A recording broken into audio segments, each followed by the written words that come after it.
تم یاد کر لو، آئندہ تم نے ان کو اہل حدیث نہیں کہنا، ایک لفظ اور یاد کر لو، میں کہتا ہوں غیر مقلد بھی کہنا چھوڑ دو۔ جب تمہارے سامنے غیر مقلد آئے تم نے 3 لفظ کہنے ہیں، الاٹیا، پلاٹیا، تلاکیا۔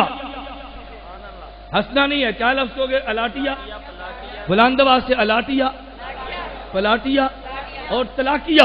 الاٹیا ان کو کہو، پلاٹیا انہیں کہو، تلاکیا انہیں کہو۔ میں کہتا ہوں میں اس پہ دلائل دوں گا کہ تم الاٹیے کیوں ہو، میرے پاس دلائل موجود ہیں۔ کیا تمہارے محمد حسین بٹالوی نے الاقتصاد کی مسائل الجہاد لکھ کے جہاد کی منسوخیت کا فتویٰ نہیں دیا تھا؟ پھر انگریز سے بھیک مانگ کے تم نے اپنا نام اہل حدیث الاٹ نہیں کروایا تھا، تم نے نام انگریز سے الاٹ کرایا، اس لیے میں تمہیں الاٹیا کہتا ہوں۔ الحیات بعد الممات میں کیا تذکرہ موجود نہیں ہے؟ تمہارے امام شیخ الکل فی الکل نذیر حسین دہلوی کا کہتے ہیں ایک عورت میم تھی، وہ زخمی ہوئی، اس کو مل گئی، اس نے اس میم کو اپنے گھر میں رکھا، 4 ماہ تک علاج کرایا۔ ہمارا تبلیغی جماعت کا 4 ماہ میں جائے تیرے پیٹ میں مرور اٹھتا ہے، اور جو تو نے میم کو 4 ماہ گھر رکھا تو ہم اس کو درست کو بیان نہیں کریں گے؟ میں کہتا ہوں اگر ہمارے 4 مہینے تجھے چبھتے ہیں نا تو تیرے 4 مہینے بھی تیرے پاس آئیں گے۔ اس میم کا تو علاج کیسے کراتا رہا؟ میں کہتا ہوں میم کو گھر میں رکھا، علاج کرایا، اور یہ شیخ الکل کہتا ہے شکر ہے کہ باغیوں سے تم بچ گئی، شکر ہے فسادیوں تم بچ گئی۔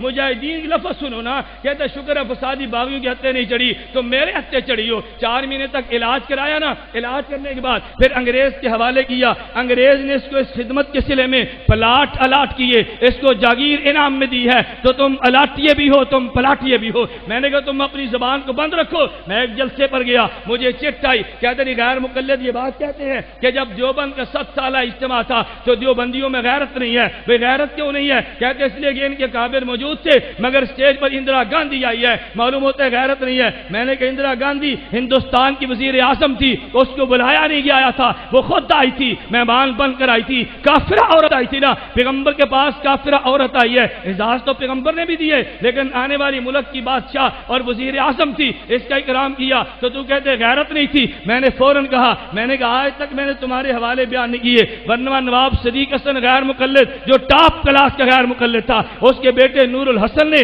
اپنے باپ کا تذکرہ معاصر صدیقی کے نام پہ لکھا ہے، اس میں تحریر یہ کرتے کہتا ہے میرے باپ کا نام نواب صدیق حسن تھا۔ میں کہتا ہوں نواب نہیں تھا، صدیق تھا، صدیق حسن اس کا نام تھا، نواب نہیں تھا۔ اس کا نکاح ملکہ بھوپال سے بنا تو نواب بنا ہے، نوابنی کے ذریعے نواب بنانا، اسے عروج بالفروج کہتے ہیں۔ کہتے ہیں نواب صدیق نواب بنے۔ میں بات کہنے جو تو توجہ رکھنا، جس کو تم نے نواب کا، یہ بداشی نواب نہیں تھا، ملکہ بھوپال کے صدقے یہ نواب ملے۔ آگے تم بات سنو، نواب صدیق کا بیٹا کہتے ایک بات ہے، انگریز میرے باپ سے نالا ہو گیا تو میری ماں انگریز گورنر کے محل میں گئی اور 1 ماہ تک محل میں رہ کے اس کو مناتی رہی۔ اگر اندرا گاندھی ہمارے سٹیج پر آئے تو کہتے دیوبندیوں میں غیرت نہیں تھی، اور اگر تیرے مسلکی بزرگ کی بیوی 1 ماہ انگریز کے محل میں رہ کر مناتی چلے جائے، تم میں غیرت اور حیا ہے؟ میں نے ایک حوالہ پیش کیے، اگر تم نے زبان درازی بند نہ کی نا، میں ایسے حوالہ جات کی لائن لگا دوں گا، آپ یقین کیجئے، اور تم میرے حوالہ جات کو چیلنج بھی نہیں کر سکو گے۔ میں اس لیے کہتا ہوں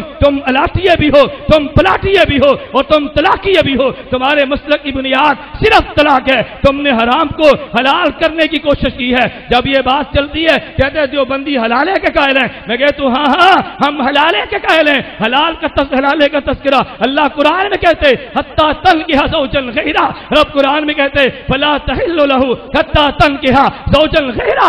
اللہ قرآن میں کہتے اگر کوئی اپنی بیوی کو 3 طلاق دے دے پھر یہ بیوی حلال نہیں ہوتی جب تک کہ دوسرے اور آدمی سے نکاح نہ کرے۔ حلالے کا تذکرہ رب قرآن میں کرتے کہتا تم حلالے کا قائل ہو، میں کہتا ہوں ہاں حلالی حلالے کا قائل ہے، حرامی حرامے کا قائل ہے، ہم حلالے کا قائل ہیں، حلالی جو ہوئے تو حرامے کا قائل ہے، حرامی جو ہوا۔